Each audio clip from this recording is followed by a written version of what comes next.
El Colegio Profesional Superación Magisterial Hondureño, Colprosuma, nació en la lucha y vivirá en la lucha por la defensa de la educación pública, el rescate del aula de clases y la defensa de los derechos del Magisterio Nacional.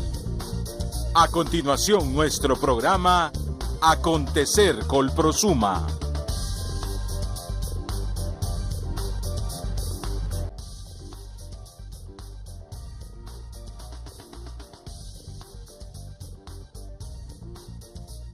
Alza en la canasta básica, combustibles y tarifa de la energía eléctrica impacta en la economía hondureña. Debido al estrés, docentes presentan diversas enfermedades. Derechos Humanos asegura que el 90% de los asesinatos quedan en la impunidad. Entérate de estas y otras informaciones a continuación en tu programa Acontecer Colprosuma. Hola, muy buenas noches a todo nuestro Magisterio Nacional. Bienvenido a nuestro programa Acontecer Colprosuma.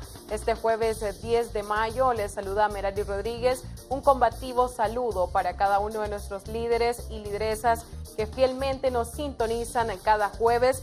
Y es que desde este momento queremos felicitar a todas las madres hondureñas en esta fecha próxima y tan especial como lo es este domingo, donde estaremos celebrando un día tan especial, donde sabemos que la maternidad es la vocación más noble de la tierra, es la más bella de todas las artes y es la más grande de todas las profesiones. Es por eso que esta noche comenzaremos con nuestro programa presentando un especial dedicado a todas nuestras madres.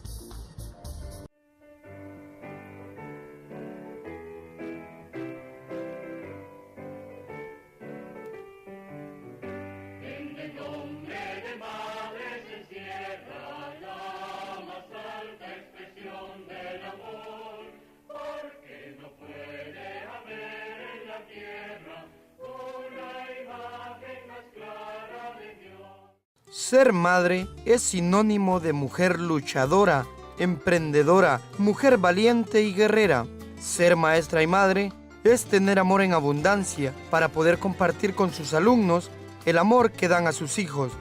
Por ello, a pocos días de celebrarse el Día de las Madres, la Junta Central Ejecutiva del Colprosuma felicita y envía un fraterno saludo a todas las madres hondureñas, en especial a aquellas docentes que también son madres.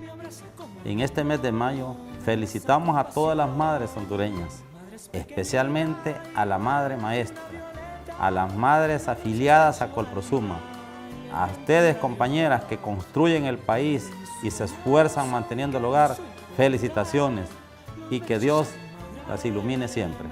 Al conmemorarse este segundo domingo de mayo, el Día de las Madres, es la mejor ocasión para patentizar a cada una de las madres maestras ese agradecimiento por la labor que cada día desarrollan en sus aulas de clases, irradiándolas de amor.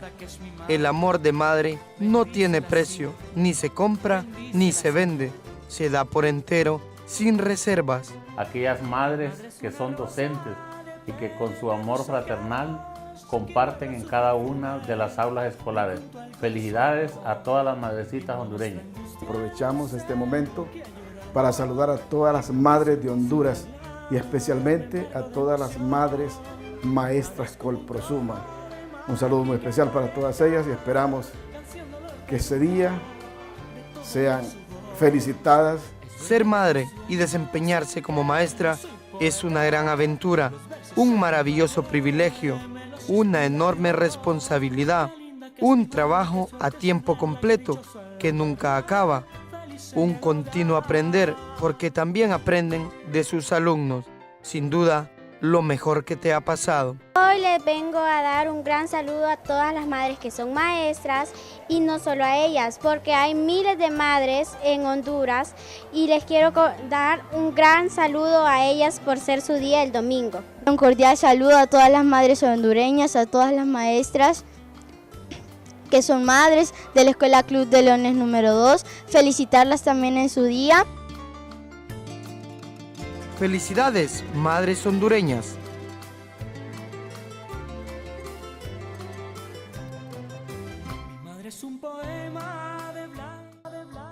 Y desde hoy felicitamos a todas nuestras madres, también felicitamos a todas nuestras docentes, especialmente a nuestras afiliadas.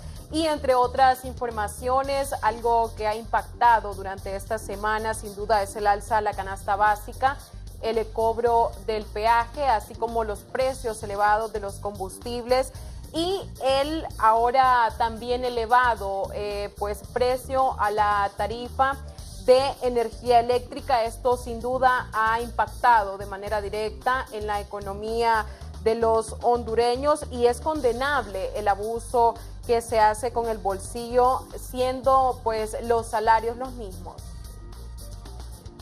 El alza en el costo de la canasta básica se ha incrementado más por el reciente aumento del costo del peaje, según lo expresado por Adalid Irías. Las proyecciones que ellos manejan es que el impacto provocado por el incremento a las tarifas de peaje es entre un 3 y un 5% de aumento, situación que preocupa a los docentes, ya que sus salarios no les alcanza.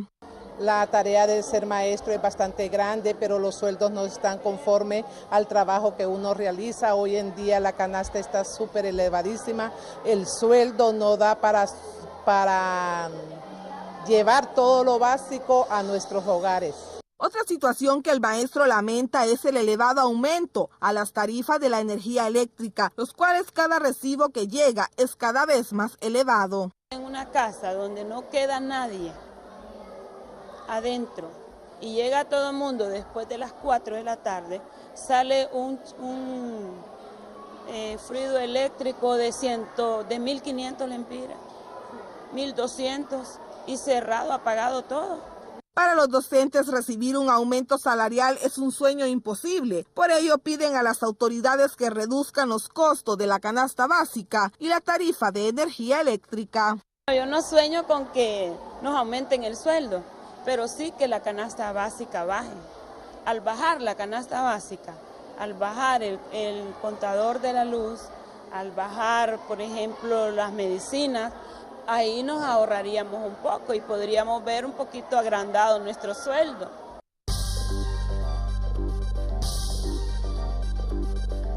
A continuación presentaremos un resumen de breves informativas. La Universidad Nacional Autónoma de Honduras implementará nuevo control de seguridad en los diferentes campus universitarios a partir del segundo periodo académico. El carnet será de vital importancia.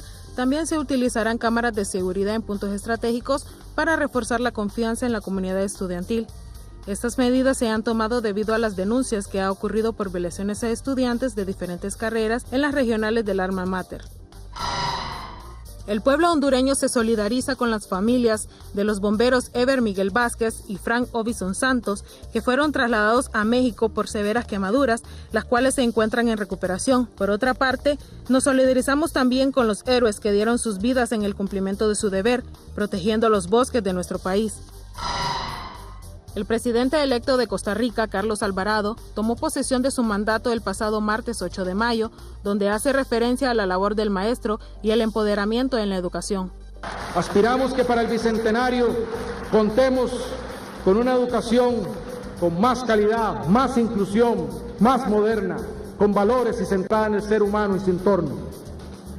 No debemos cejar en este esfuerzo mientras 2 de cada 5 jóvenes en edad de estar en secundaria estén fuera de las aulas, ni tampoco mientras no hayamos dignificado la profesión docente o mejorado la calidad del sistema. Esa es la ruta de la educación del Bicentenario.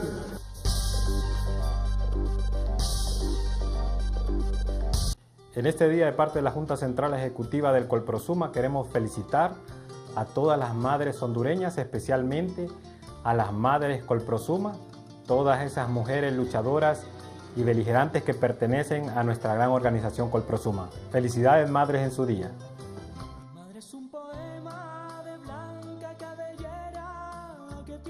Continuando con las informaciones, según defensores de derechos humanos, el 90% de los asesinatos en Honduras queda en la impunidad y algo alarmante es que también están aumentando los asesinatos de los docentes Ya para este primer trimestre se registran 10 maestros asesinados.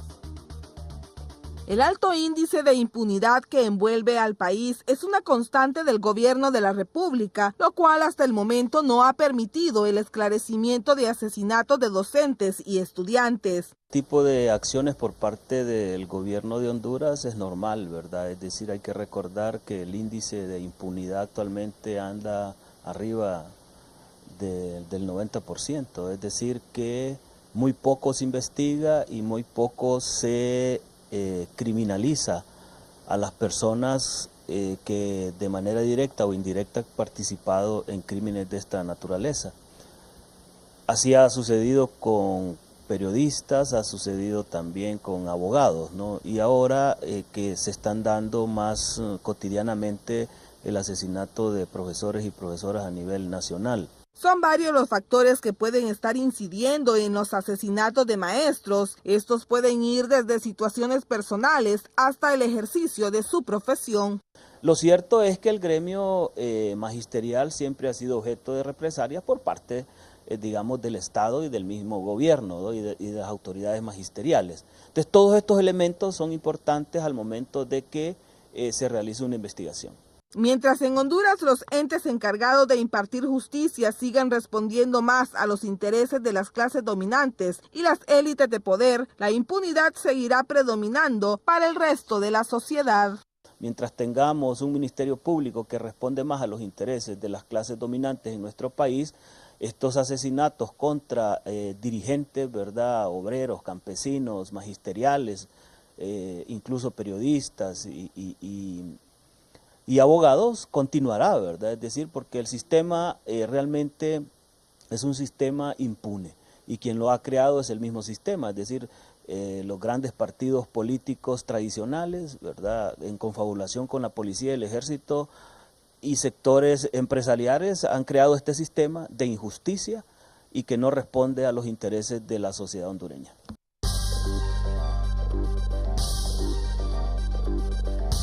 Y ante la adversidad que están pasando nuestros docentes en el aula de clases y también en la sobrepoblación estudiantil que se registra, expertos en salud aseguran que el estrés están desarrollando diversas enfermedades a nuestros educadores.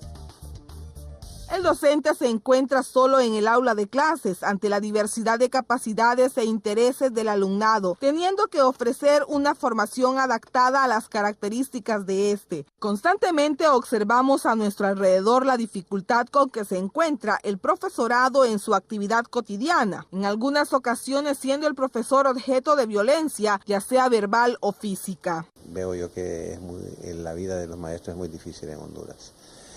Por diversas razones, por las dificultades que hay en el sistema educativo. Yo creo que toda la situación que viven de extorsión, de violencia, de los barrios difíciles, yo lamento mucho lo que pasa y reconozco que es muy difícil ser maestro en Honduras actualmente.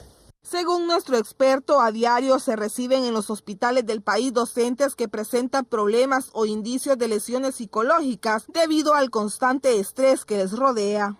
En muchos años trabajé en los hospitales públicos, en el Hospital San Felipe, en el Hospital de Psiquiátricos, y uno veía cómo iba cada día subiendo el grado de consultantes en maestros, ya sea de nivel rural y nivel de la ciudad. Y en cuanto a estrés, a depresiones, a temores, a mucha ansiedad, irritabilidad, mal carácter, o sea, cuadros depresivos, cuadros de ansiedad. El estrés les está haciendo mucho daño y el estrés se transmite a los niños también. Son diversos los efectos que el estrés puede tener en los docentes, hasta llegar al punto de ocasionarles locura. Tienen una cantidad de estrés inmenso y eso los hace, como ya dije, a querer abandonar el trabajo o deprimirse, una depresión severa y que pueden hasta llegar a enloquecerse. Por un lado, y por otro lado también se vuelven consumidores de pastillas. Muchos consumidores de pastillas, muchos que se automedican y bueno, se deprimen, van al psiquiatra, no van al psiquiatra, toman medicamentos como sea, abusan de medicamentos y eso los hace adictos a ciertos medicamentos.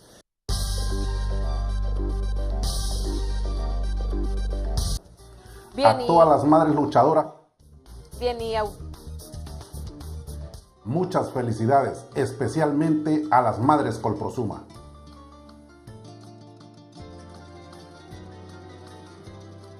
Bien, y autoridades de salud han prevenido sobre el virus de la influenza H1N1. De acuerdo a estos, pues esta se encuentra en la temporada más alta y nosotros como docentes debemos prevenir que esta influenza llegue a cada uno de nuestros centros educativos. Autoridades de la Secretaría de Salud y de la Organización Panamericana de la Salud hicieron el llamado a la población para tomar las correspondientes medidas de prevención ante el virus de la influenza H1N1. Según datos revelados por las autoridades de salud, a la fecha se registran 116 personas afectadas con dicha enfermedad y 6 personas fallecidas en los últimos 2 meses. Los departamentos con mayor incidencia son los de mayor población en el país, como Francisco Morazán y Cortés. Y las poblaciones en riesgo son las mujeres embarazadas, adultos mayores, niños menores de 5 años, personas con enfermedades crónicas, personas que trabajan en granjas avícolas y personal del área de salud. Los síntomas que presenta esta enfermedad son fiebres más altas de 38 grados, escalofríos, dolor de garganta, dolor de cabeza, dolor muscular, mucosidad nasal o nariz tapada, cansancio, estornudos frecuentes, tos, diarrea y vómito. Expertos en el área de la salud recomiendan a la población evitar saludar de besos en la mejilla, con abrazos y con la mano, ya que es una de las principales formas para adquirir el virus.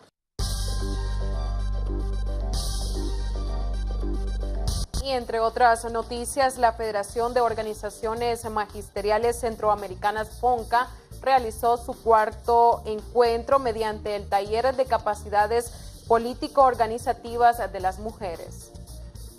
La Federación de Organizaciones Magisteriales Centroamericanas realizó el cuarto encuentro con un taller denominado Capacidades Político-Organizativas de las Mujeres. Tenemos un programa de formación específicamente en empoderamiento de las dirigentes centroamericanas, de las mujeres, que estamos aglutinadas en organizaciones magisteriales para poder fortalecer las capacidades político-organizativas y la incidencia de las mujeres para que puedan ejercer ese liderazgo en sus organizaciones, en sus países, en favor de la educación centroamericana y por supuesto también de las condiciones de vida de los pueblos. El objetivo de ese encuentro es que las mujeres puedan empoderarse de sus derechos en las diferentes organizaciones. Para poder hacer nosotros también el efecto multiplicador en nuestras bases, para que también nuestras maestras puedan tener ese empoderamiento de cómo defender sus derechos dentro del magisterio y también en toda la sociedad donde se distinguen. Asimismo, el Colprosuma tiene el compromiso de capacitar y formar para que la mujer sea pieza clave en la educación. La mujer es una pieza clave para lograr éxito en el sistema educativo nacional y sobre todo en la fortaleza gremial que las organizaciones deben de tener. Las expectativas de esta organización centroamericana, FONCA, para el magisterio hondureño es el diálogo y el respeto de los derechos laborales por parte del gobierno. En cuanto al gobierno de Honduras, pues nosotros como organización magisterial tenemos la expectativa de que respete los derechos del magisterio, de que dialogue con el magisterio, de que realmente se elimine cualquier tipo de represión, autoritarismo y se dé una relación donde los derechos humanos y la importancia de una educación de calidad para los niños y niñas centroamericanos sea el eje y la dignidad del magisterio, por supuesto.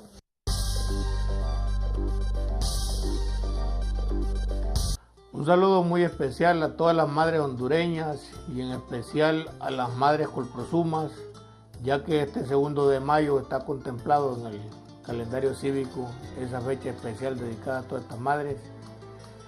Madres pues que hacen una doble labor en sus centros educativos y la labor que hacen en sus hogares, que esa labor es a veces no recompensada, es una labor muy grande.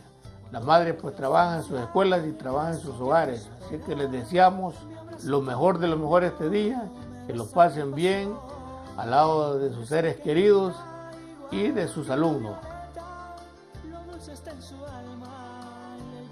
Y nosotros con este saludo concluimos este espacio informativo, no sin antes enviar pues un saludo a todos nuestros compañeros que nos escriben y nos están viendo en Lloro Lloro, así como nuestros compañeros de Santa Bárbara, Ocotepeque, Lempira, Choluteca, Cortés. que siempre están pendientes de nuestro programa Acontecer Colprosuma. Con esto, compañeros, yo me despido, no sin antes presentar nuestra opinión editorial. Nos encontramos el próximo jueves. Buenas noches. Opinión editorial en Acontecer Colprosuma.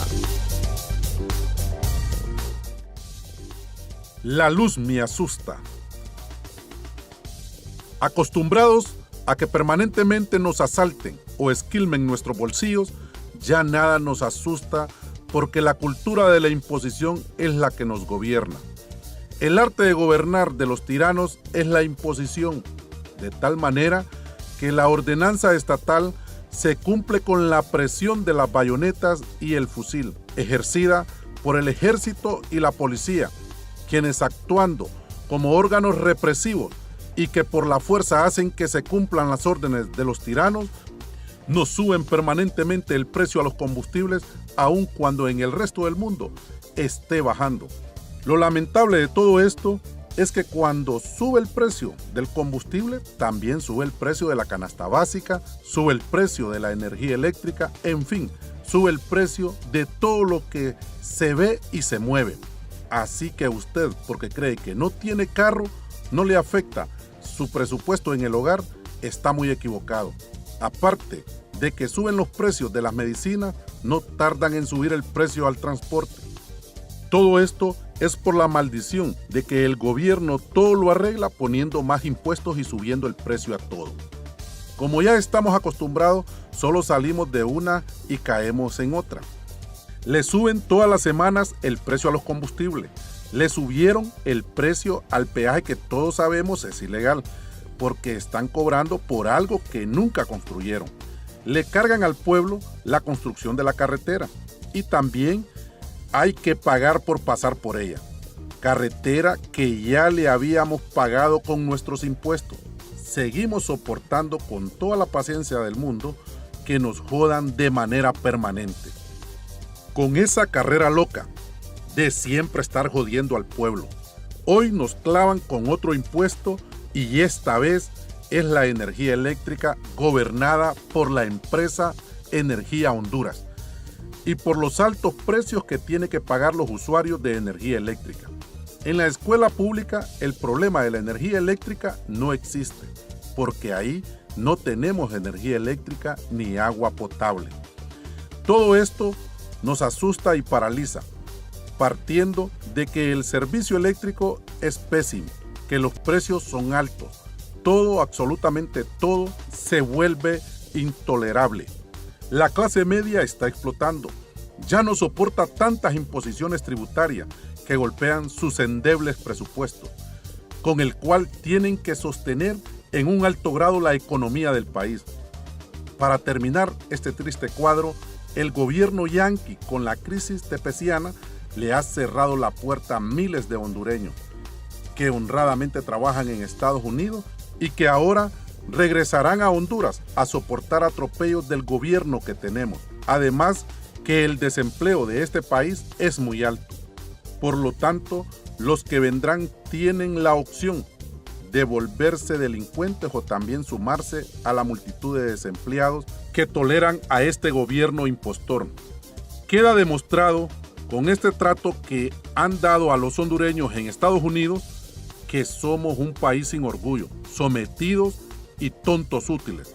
Para rematar, la peste que se ha desatado, causada por la influenza H1N1, viene a unir a todas estas desgracias originadas por este mal gobierno y que a nosotros, el triste pueblo, nos toca soportar. No hay mal que dure 100 años, ni persona que lo soporte. Dios salve a Honduras. En este oasis de paz, el pueblo no aguanta más. Defendamos la escuela pública, rescatemos el aula de clases, porque nos asiste la razón, persistimos en la lucha. Junta Central Ejecutiva del Colprosuma.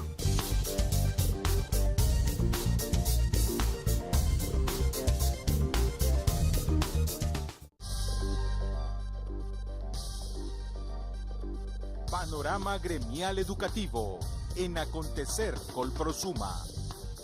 Muy buenas noches, compañeros y compañeras. Un placer estar con ustedes nuevamente en su programa Panorama Gremial Educativo. Y para este día, jueves 10 de mayo, tenemos como invitado especial al abogado y analista político Raúl Pineda. Y en este día vamos a tratar la temática del Estado de Derecho y la escuela pública. Bienvenido, abogado, un placer tenerlo con nosotros. Es un placer estar en su programa. Sabemos, abogado, que el Estado de Derecho es un territorio es la independencia de los poderes, del Poder Legislativo, del Poder Ejecutivo y el Poder Judicial. Sin embargo, en nuestro país no existe tal independencia. Se vive en una dictadura del Poder Ejecutivo sobre los demás poderes. En función de eso, abogado, ¿cómo define la academia el Estado de Derecho? Usted ha hecho referencia a uno de los aspectos más importantes del Estado de Derecho, un concepto que ha venido evolucionando de manera muy dinámica, pero que en términos que puedan ser fácilmente comprensibles, se define como dos cosas. Un Estado donde todos estamos sujetos a la ley y un Estado que se dedica a la salvaguarda de la democracia. Frente al llamado Estado de Derecho, donde todos estamos sometidos a la ley, se encuentra el Estado de Policía, que es el Estado donde se hace lo que dice el que tiene el poder. En el Estado de Derecho, los ciudadanos, a través de un proceso electoral, escogen sus autoridades que solo pueden hacer lo que les dice la ley. Los ciudadanos tenemos un régimen diferente, lo que llamamos cláusula de reserva. Nosotros podemos hacer todo lo que la ley no nos prohíbe. La Constitución de la República muy claramente dice que los ciudadanos podrán hacer todo lo que no esté prohibido, pero las autoridades tienen un acotamiento, tienen un marco legal que solo les permite hacer lo que la propia ley les señala. ¿Qué genera esto? Primero genera seguridad en nuestras libertades y genera previsibilidad. En un Estado donde las cosas están establecidas en la ley, usted puede prever cuáles son las consecuencias de determinadas conductas. Y eso genera un concepto nuevo, que es el concepto de la seguridad jurídica. Entonces piensa en un trípode: democracia, Estado de Derecho y seguridad jurídica como consecuencia de la democracia y el Estado de Derecho. Si funcionan esas tres cosas, usted tiene un Estado constitucional y democrático de derecho. Y muy recientemente, después de 1978, se agrega el componente social.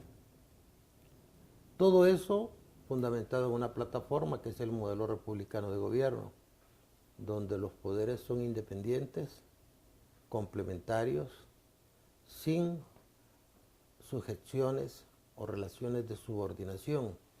Cuando uno de esos poderes se sobrepone al otro, entonces colapsa esa plataforma y se cae todo el sistema del modelo constitucional democrático del Estado de Derecho.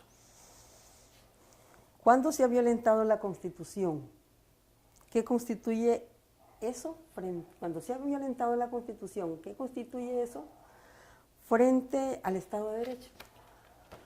Bien, hemos hablado que el Estado de Derecho es la salvaguarda del modelo democrático. Un modelo democrático que es medio utópico. Nunca ha existido la democracia pura. Si usted recuerda, en las primeras nociones de política que le dan a uno en el colegio, le dicen que en Grecia, concretamente en Atenas, surge la democracia. Pero era una democracia relativa. Unas civitas, una ciudad ateniense tenía unos 10.000 habitantes. De estos, un promedio de 4.000 eran esclavos.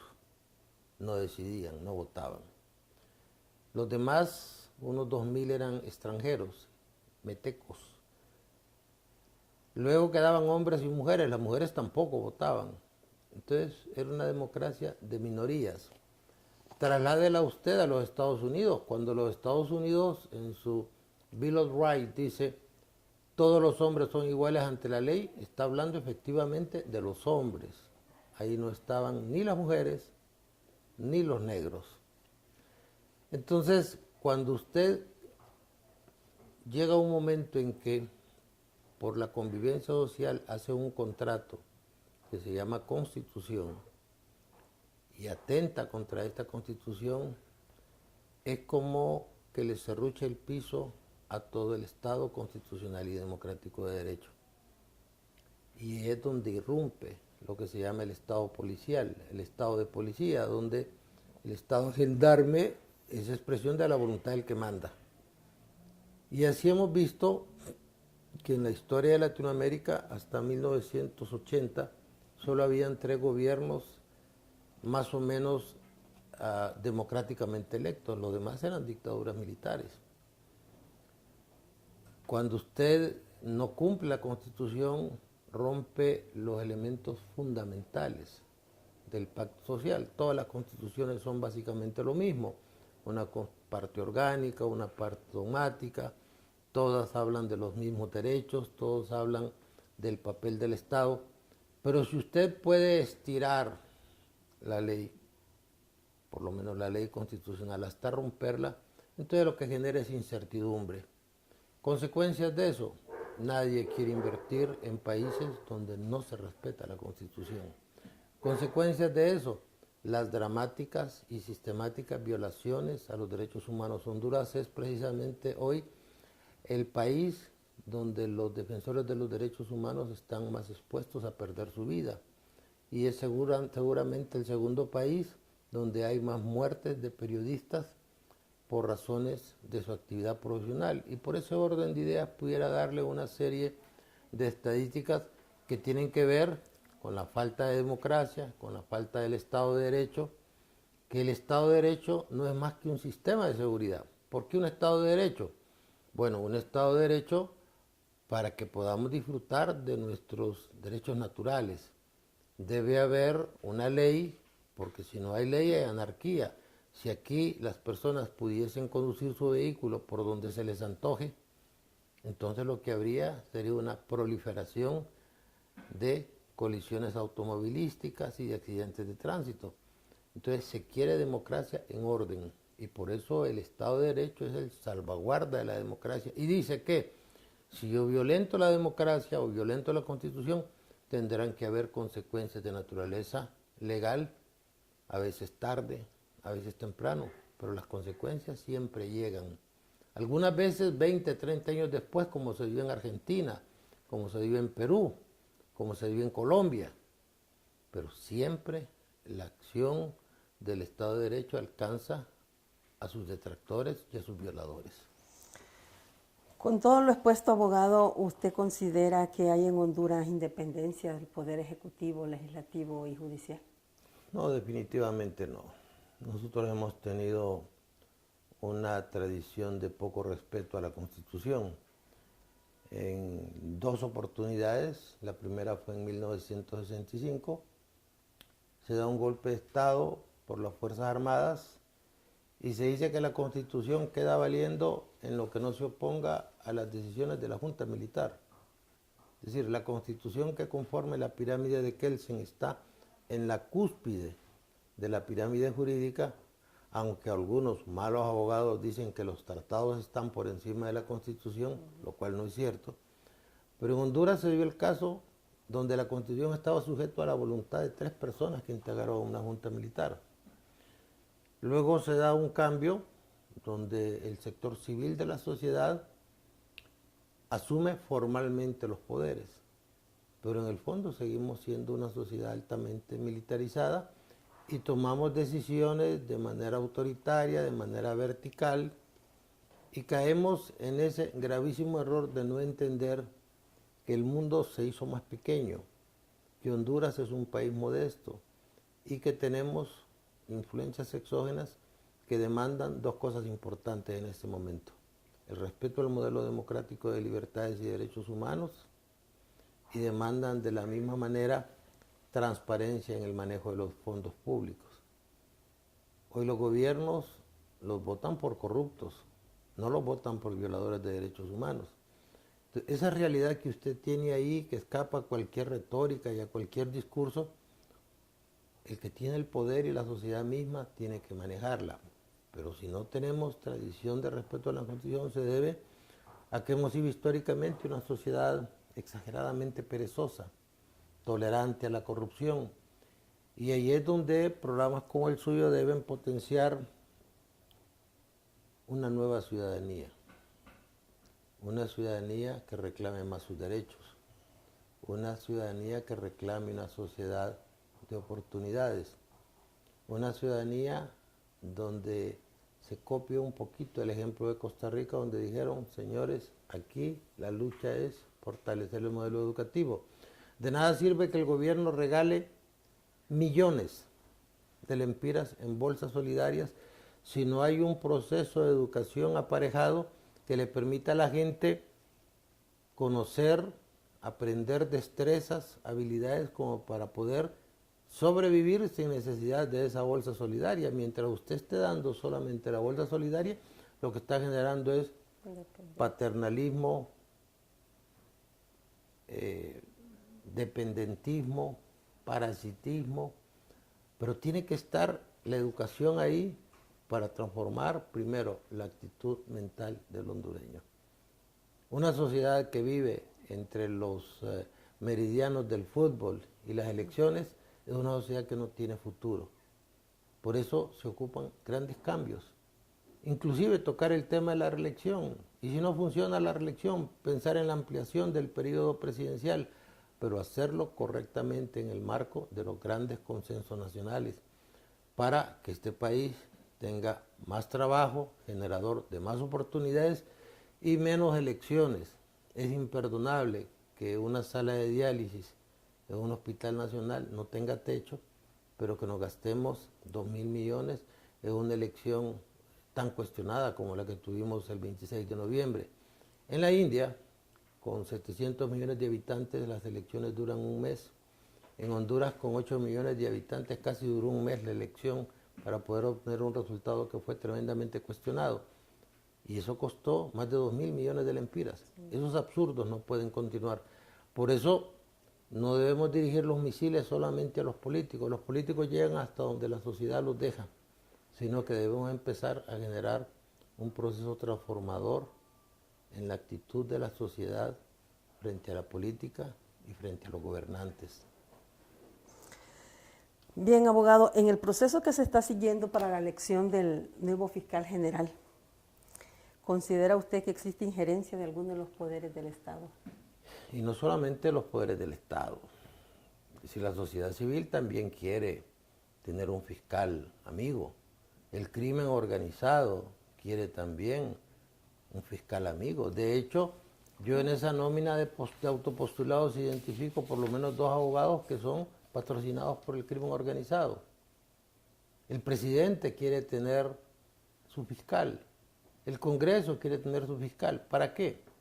Para asegurar ventajas e impunidad. Esto es explicable, esto es normal.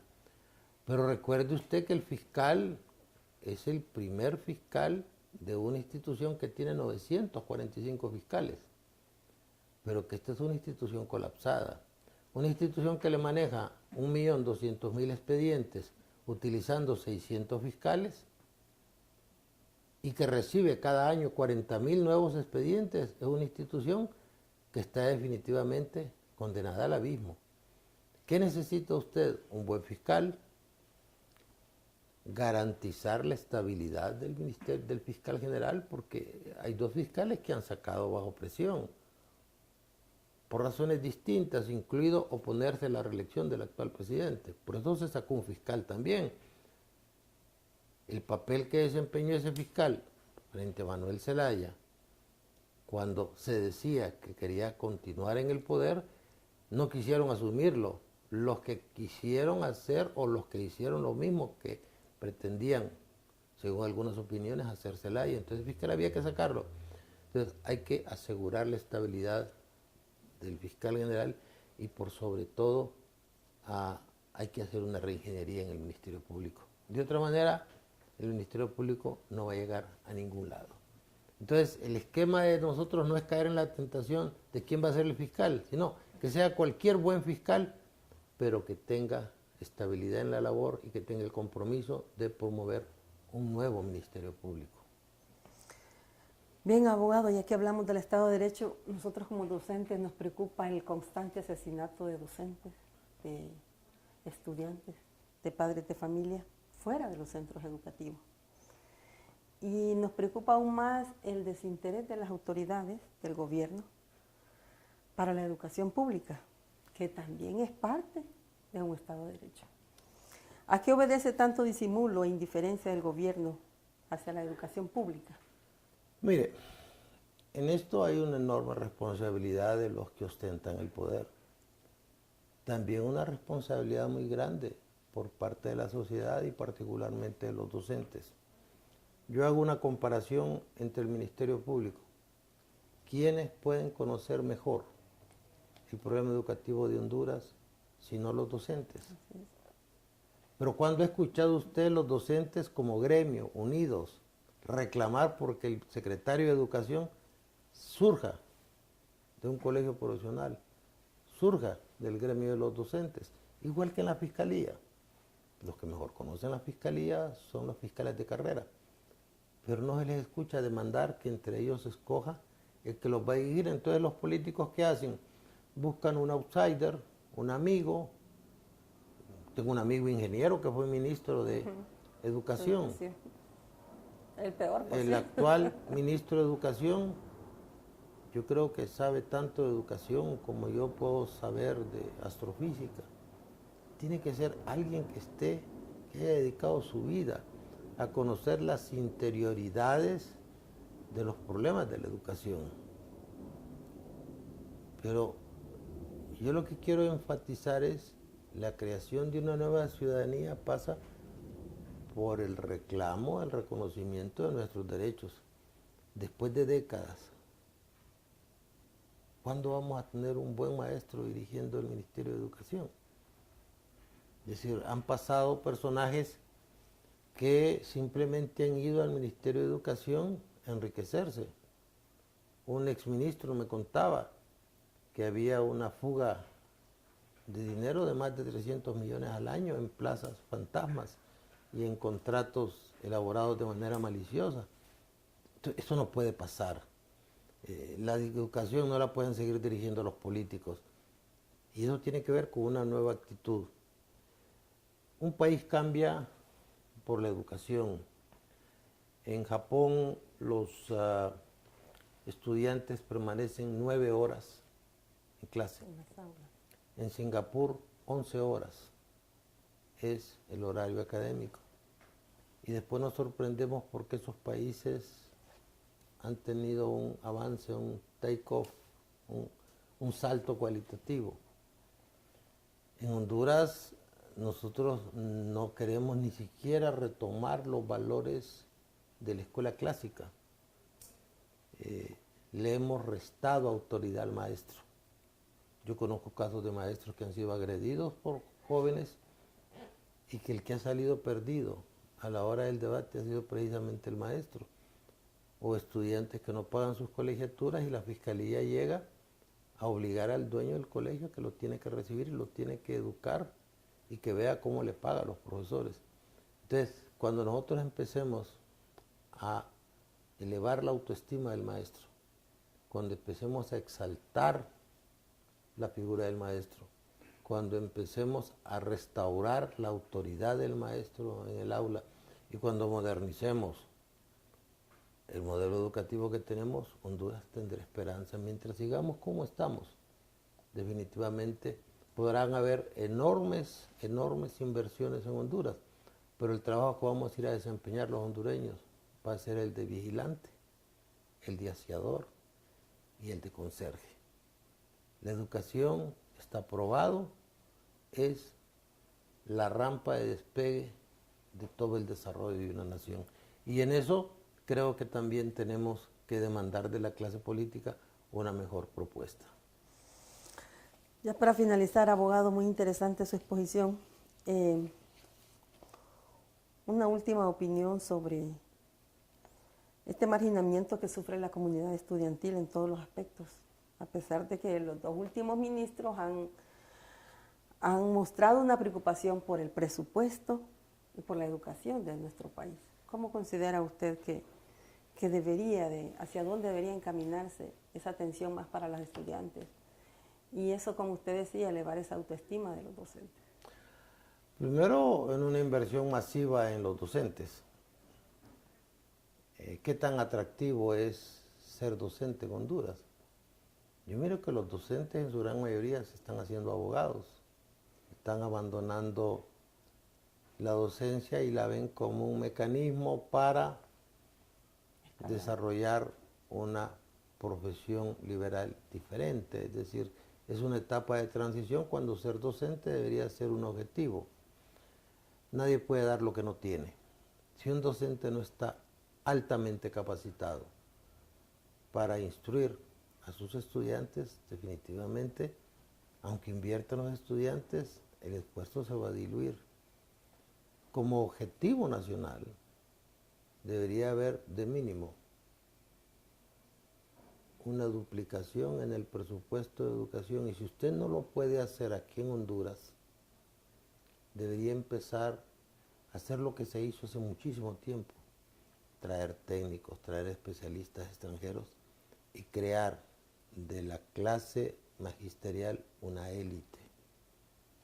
Una élite donde no solo le estemos exigiendo al maestro, donde los maestros estén mal pagados, donde tengan que ser sujetos de explotación. Usted se sorprende de la cantidad de denuncias que existen en la Fiscalía por acoso sexual, por acoso laboral, por parte de los que tienen la capacidad de aprovecharse del hambre de una postulante a una plaza. El tema de las plazas de maestros no puede ser objeto de atractivo político, ni dispensada por pedazos, así como los carniceros se reparten las reses. Eso no debería ser así. Se han hecho esfuerzos, pero los esfuerzos se han diluido.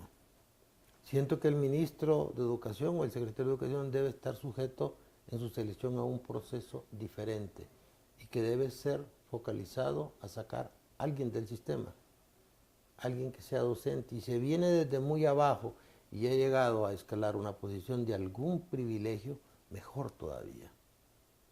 Pero no podemos llamar a profesionales de otros ámbitos que no sean la docencia o a docentes que estén desactualizados para ir a administrar una crisis permanente, como es la crisis que se maneja en la Secretaría de Educación, donde usted se sorprende de la cantidad de dinero que se gasta en burócratas, en administración, pero de lo relativamente poco que se invierte en el docente, en el operador de la educación, que es el profesor, o de las condiciones paupérrimas en que viven los alumnos y los maestros en la zona rural. Es decir, educación tiene que sufrir un proceso también de descentralización, donde la comunidad se involucre en tratar a nuestros niños como lo que deben ser, sujetos de privilegio. Y el maestro debería ser una persona altamente exaltada en la sociedad, pero la sociedad mira al maestro con indiferencia o con desprecio. Y dice, maestro. No debería ser así, pero eso tiene que ver con un cambio de actitud en los decisores, pero fundamentalmente en los que están en la base. Creo que el gremio magisterial debe buscar puntos coincidentes, y uno de ellos debería ser el secretario de Educación, debe salir de nuestro gremio. Uno de ellos debería ser igualmente aumentar sustancialmente el presupuesto de educación, no para que se vaya a gastos de administración, sino para que se invierten maestros en infraestructura y en capacitación. Porque, repito, si no tiene maestros altamente capacitados, no va a tener alumnos bien formados. Y, finalmente, tratar de becar masivamente, pero le hablo de masivamente, jóvenes maestros para que vayan a países que han tenido ese gran salto cualitativo del desarrollo: Singapur, Taiwán, China, Corea, a aprender nuevas técnicas de educación que pueda trasplantar a Honduras y que nos pueda generar en 5 o 6 años una nueva generación de jóvenes que no anden desmotivados, que no anden inconformes, que no se vuelvan vulnerables a la violencia de una sociedad como la que vivimos. Están muriendo los jóvenes de manera sistemática y es muy cómodo echarle la culpa a los pandilleros, pero empezar a buscar la manera de un plan educativo para 15 años que realmente nos permita decir que estamos orgullosos de ser maestros y que el maestro tiene estabilidad y seguridad social lo suficientemente amplio para no tener que irse a ser abogado o administrador o ingeniero y olvidarse de su vocación de docente. Muy bien, abogado, agradecemos esta interesante disertación que usted ha hecho este día. Yo sé que los compañeros y compañeras están muy pendientes de este programa y van a quedar satisfechos de su planteamiento. Me alegra haber estado con ustedes y ojalá que la clase política, pero fundamentalmente la sociedad, entienda que el futuro de países como Honduras, países pequeños, países modestos, de apenas poco más de 8 millones de habitantes, se puede transformar si invertimos en educación. Muy bien. Gracias, abogado, nuevamente. A todos ustedes, compañeros, muchas gracias por haber estado con nosotros en este segmento y les esperamos en el próximo programa. Muy buenas noches. Hemos presentado su programa Acontecer Colprosuma. Será hasta el próximo jueves en una nueva emisión. Porque nos asiste la razón, persistimos en la lucha.